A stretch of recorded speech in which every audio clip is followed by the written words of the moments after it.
Welcome to a new deep dive. We're here to unpack some pretty complex topics, hopefully with some clarity and maybe, a bit of unexpected insight. And today, well, we're diving into something that seems to have the entire Pacific Rim on edge. It's this really fascinating mix of ancient prophecy and very modern, very urgent seismic activity. We're talking about this kind of swirling vortex of prediction and fear and frankly, immense geological energy. And it all seems focused on one specific date, July 5th, 2025, which, depending on when you're listening, is either just around the corner or maybe just past. Yeah, what's really interesting here is how widespread this concern has become. It's moved way beyond what you might think of as like local superstition. It's actually grabbed the attention of major mainstream media and even scientists, across different continents. Right. So our mission in this deep dive is to sort of distill the key insights from the sources we've looked at. We'll dig into the spiritual visions, sure, but also the latest scientific data. And we're asking that big question. Is this just widespread anxiety, maybe a bit of panic? Or is there something more to it, like a genuine premonition? So let's start at the beginning, with the dream that really kicked this whole thing off. Aye. The prophecy's origin, Ryo Tatsuki and the July 5th date. Okay, so the main source, the origin of this alarm, it comes from a Japanese manga artist. Her name is Ryo Tatsuki. Now, for those who don't know her, she actually got quite famous for illustrating a vision she had of a huge tsunami in her book, The Future I Saw. And her vision was, well, pretty specific, as she described seismic waves, massive ones that would basically reshape the whole region. We're talking land upheavals, potentially merging places like Taiwan, Hong Kong, the Philippines, and Japan, basically creating single landmass. If you think about the bigger picture, she's describing a complete geographical transformation of that part of the Pacific. It's huge. But here's the kicker, the thing that really made people sit up and listen. Tatsuki had already famously predicted the March 2011 Tohoku earthquake in Japan. The one that tragically killed nearly 20,000 people. So that previous accuracy, that's what gives her current prediction so much, well, weight. Absolutely. Yeah. It turns what might be dismissed as, just a story into something people feel they need to take seriously. And that concern, you can feel it in places like Japan and Taiwan, which are obviously very earthquake prone. The anxiety is, well, it's palpable. Social media in Japan, Taiwan, China, it's just exploded with talk about this. This isn't just like a fleeting cultural thing. It's a really deep-seated worry. Yeah, it's gotten so big that the Japanese government has actually had to step in. They're trying to downplay the public anxiety. And why? Because it's already hitting tourism. Apparently, southern Japan has seen tourism drop by up to 80%. That's a massive impact. And it's not just staying local. What's really remarkable is how this prediction has been picked up by major international news outlets. We're talking BBC, ABC, Reuters, Le Monde, The Guardian, Daily Mail. These aren't small players. Exactly. So that makes you ask, why are these big, reputable news organizations paying attention to a manga artist's visions? Right. It suggests there's probably more going on here than just the prophecy itself, to the scientific context. The Pacific Ring of Fire wakes up. And that more is exactly where the science comes in. Because this growing concern, this media buzz, it isn't just floating on prophecy alone. At the same time, we are seeing across the Pacific multiple geological hotspots showing definite signs of, let's say, abnormal tectonic or seismic behavior. This is affecting Japan, China, even stretching over to the U.S. West Coast. Okay, so these hotspots across the Pacific, are we talking mainly about the famous Pacific Ring of Fire, that big horseshoe of activity? Exactly. Yeah. For anyone listening who isn't familiar, the Ring of Fire is this massive belt of tectonic plate boundaries. It rings the Pacific Ocean. It goes from Japan, Southeast Asia, down through New Zealand, then all the way across the Pacific to the west coasts of North and South America. And this area, it's responsible for something like 90% of the world's earthquakes. And most volcanic eruptions, too. What's really key here is how interconnected it all is. California and Japan, for example, they aren't totally separate geologically. Think of them like two ends of a giant seesaw. Activity ramps up on one side, it can signal building stress or trigger sympathetic shifts on the other side. Right, okay. So let's dig into some specifics then. What recent seismic stuff is making people nervous? I read about the Tokara Islands in southern Japan. Since late June 2025, they've had over 1,000 quakes in just 2 weeks. That's right, over 1,000. And that's about 3 times the normal background activity for that area. It's a significant jump. And not just tiny tremors, right? There was a 5.1, then a 5.5. Yeah, magnitude 5.1 on June 22nd, then a 5.5 on July 2nd. Strong enough to be felt widely, caused some minor damage. Cracks appeared in school playgrounds, I believe, and around 900 residents had to be evacuated as a precaution. Wow. And this kind of persistent clustered activity, we call them seismic swarms, it's definitely abnormal. It could well signal major stress building up deep underground. Plus, this taps into an old Japanese belief, sometimes called the Tokara rule. The Tokara rule. Yeah, it's this idea that lots of tremors in these specific islands might warn of a much bigger quake coming elsewhere in Japan. Now, scientifically, it's debated, but it's part of the local understanding, the folklore, and it definitely adds to the current anxiety. Especially when the data seems to fit the pattern. And didn't Japan's own Earthquake Research Committee issue a warning about the Nankai Trough? They did. They previously stated there's about an 82% chance of a major quake hitting the Nankai Trough sometime in the next 30 years. 82%.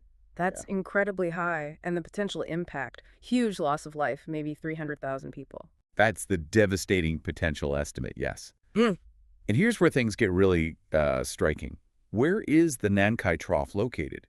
It's exactly the area where Ryo Tatsuki, the manga artist, saw the ocean floor splitting open in her dream. No way. Yeah, so you have this convergence. A serious scientific risk assessment pointing to a specific zone, and a detailed prophetic vision focused on the very same place. Mm-hmm. That's hard to just ignore. Okay, so it's not just earthquakes. You mentioned volcanic unrest is picking up too. Right. It paints a broader picture of instability. Hmm. Mount Shinmo, for example, Mm-hmm. a volcano in Japan's Kyushu region. It had been dormant for 7 years, then suddenly erupted in June 2025, right around the same time as those Tokara Island quakes were kicking off. Okay, that timing is interesting. And it's not just Japan. Hmm. Further away off the U.S. coast near Oregon, there's an underwater volcano called Axial Seamount. It's showing major signs of waking up. Scientists are recording over 1,000 microquakes there per day. 1,000 a day. Yeah, tiny tremors. But that sheer number usually means magma is moving up, inflating the volcano. An eruption seems increasingly likely. Now, it's deep underwater, so the direct impact isn't the main concern. But it's a clear signal of increased tectonic stress in the northern part of the Ring of Fire. So activity across the Pacific. Now, what about China? There was this viral message circulating, wasn't there, from a seismologist? Yes, allegedly from a top seismologist, a Mr. Ni. The message warned of a possible magnitude 8.0 or higher earthquake in southern China sometime in the next 8 months. Magnitude 8.0. That's massive. Did he give any reasons? He reportedly cited 3 main pieces of evidence. Mr. Ni is a global expert in deep earthquake physics, so his points carry weight. First, he said longitudinal wave velocities in South China are currently 6 times higher than normal, the highest in 62 years. Okay, what does that mean, wave velocities? So longitudinal waves, or P waves, are the first seismic waves to arrive during a quake. If they're traveling much faster than usual through the rock, it suggests immense pressure is building up deep down. Second, he noted that water levels in 27 different groundwater monitoring stations in Guangdong province had suddenly dropped to about a third of their normal height. Weird. And third, related to that, the average aquifer level in the region had sunk by nearly 12 meters. Both these water changes strongly suggest the ground itself is deforming under massive stress, absorbing water as fault lines lock up and tension builds. It's like the Earth is inhaling before a big event. Okay, so putting all this together, the earthquake swarms, the volcanoes waking up, the strange underground energy shifts in China, the scientific warnings, whether or not July 5th turns out to be the day, is it fair to say the Pacific Ring of Fire just seems unusually active right now, like it's waking up? I think that's a very fair assessment, yes. Regardless of the exact date, the combination of all these widespread abnormal indicators strongly suggests the Ring of Fire is definitely in a period of significant unrest. It certainly warrants serious attention and, thinking about preparedness. 3. Ryo Tatsuki's clarifications and advice for preparedness. Right. So with all this science seeming to back up the idea of heightened activity, you might be asking, okay, what exactly did Ryo Tatsuki see? Did she give more details? Well, she recently published a new book, The Last Words of an Angel, which tries to answer some of that. And there's a really crucial clarification she makes in it, Right. which is, well, it's good news and bad news, sort of. The good news, she says now, is that July 5th was not the date she predicted the disaster itself would happen. Oh, great. It was actually the date she had the dream where she saw the disaster. That dream happened on July 5th, 2021. Ah, okay. That changes things slightly. Slightly. The less reassuring part is that she still firmly believes something big is destined to happen, possibly around July 2025. She stands by the core prediction, and she now clarifies, importantly, that the disaster she envisioned would impact the entire world, not just Japan. Like, a global chain reaction. Wow, okay. Global impact. Let's maybe learn a bit more about her, Ryo Tatsuki herself. Her background is pretty unique, right? Helps understand where she's coming from. Extremely unique. She's 70 years old now, lives completely off-grid, basically. No internet, no smartphone. In interviews, she asks for her voice to be changed, her face hidden. She specifically chose to be a manga artist so she could leave a record of her existence without ever being personally recognized. That's unusual, and her spiritual experiences started young. Very young. At age 9, she had a high fever, and during it, she describes having an out-of-body experience. She felt like she was floating above her house, saw her own sick body below, and felt this sense of calm wash over her. Then, she says she saw an old man, white hair, white robe. Never seen him before, but felt this incredibly deep connection, warmth, safety, love. She came to believe he was the creator. The creator. That was her interpretation. And in that moment, she felt she understood herself as an angel sent by the creator. Now, however you interpret that, it clearly shaped her entire worldview and sense of self. Absolutely. And after that, she developed some unusual abilities, feeling emotions. Yes, she describes it as a supernormal ability to literally feel other people's emotions. Yeah. Joy, pain, anger. She could sense them intensely. She even described obsessive greed or material desire as feeling thick, murky, having a bad smell. Wow. Whereas true, selfless, romantic love, she said, felt bright, gentle, even fragrant. Very sensory descriptions. And then later she developed another ability, communicating with the divine. That's what she claims, yes. In 1998, during a trip to India, she felt she unlocked this ability. She calls herself a telephone line between two worlds. She says she receives answers to questions as vivid images. But the connection isn't always on. It only works, she says, under specific conditions like if someone's karmic weight is lifted or if the answer is really crucial. Karmic weight, like spiritual baggage from past actions. Exactly. She described it as a kind of black substance you get from doing bad things. It's a concept central to her understanding of how this communication works. Okay, so bringing this back to her predictions, how did she actually see the future events, the 2011 quake, for instance? Right. So back in 1999, she was finishing the cover for that first book, The Future I Saw. She drew an angel's hand holding 6 pages, 5 were filled, 1 was deliberately left blank. Then, the morning right before her deadline, she had this dream. A loud voice just said, "Draw it." And the date, March 2011, flashed in her mind. Just like that. Just like that. She woke up, felt this compulsion, and wrote March 2011 on that last blank page on the cover. And then, March 11th, 2011 happened, the Tohoku earthquake. Precisely. Her book was mostly forgotten then, but around 2020, a Japanese TV show mentioned her prediction. Suddenly, boom, it exploded. Old copies were selling for thousands of dollars. But then imposters started popping up, making fake predictions in her name. Ah, okay, so that's why she published the updated complete edition in 2021, to set the record straight. Exactly. And it was while she was finalizing that edition that she had the other crucial dream.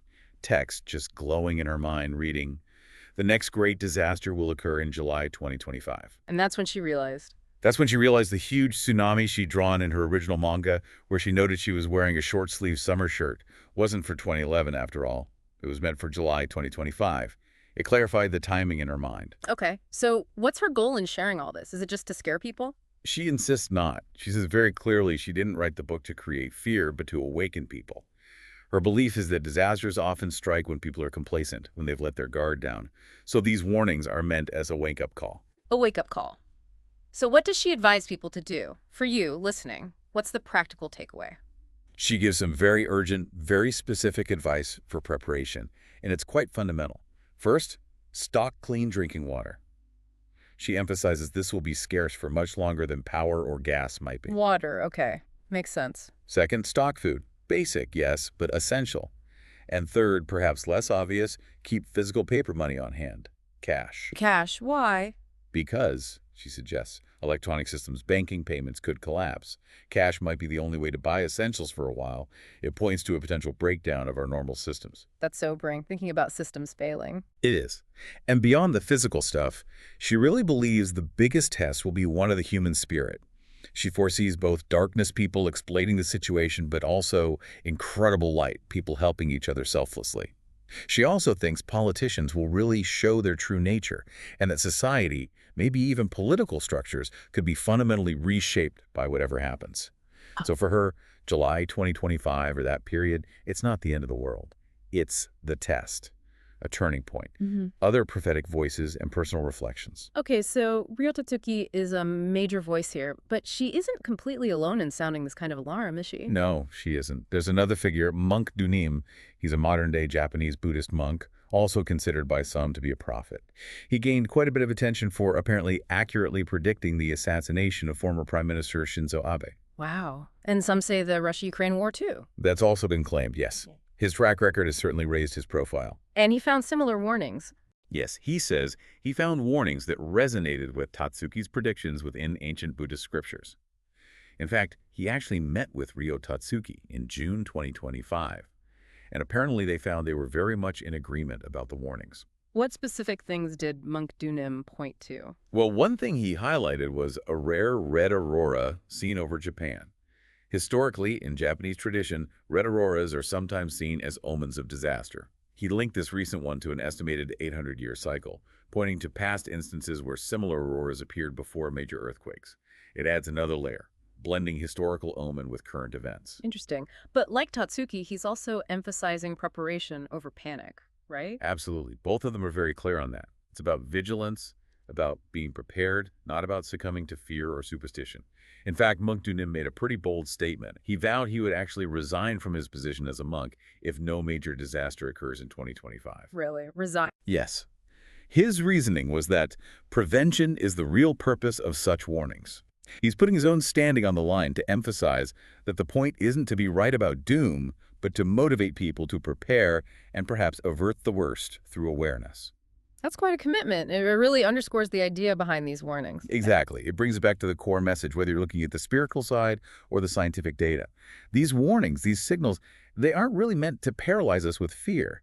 Their deeper purpose seems to be about empowering us to act, to prepare, to think about our resilience individually and together. They're calls to pay attention. Outro. Well, this deep dive has certainly taken us through some extraordinary territory. From these really compelling prophecies to some genuinely concerning scientific realities.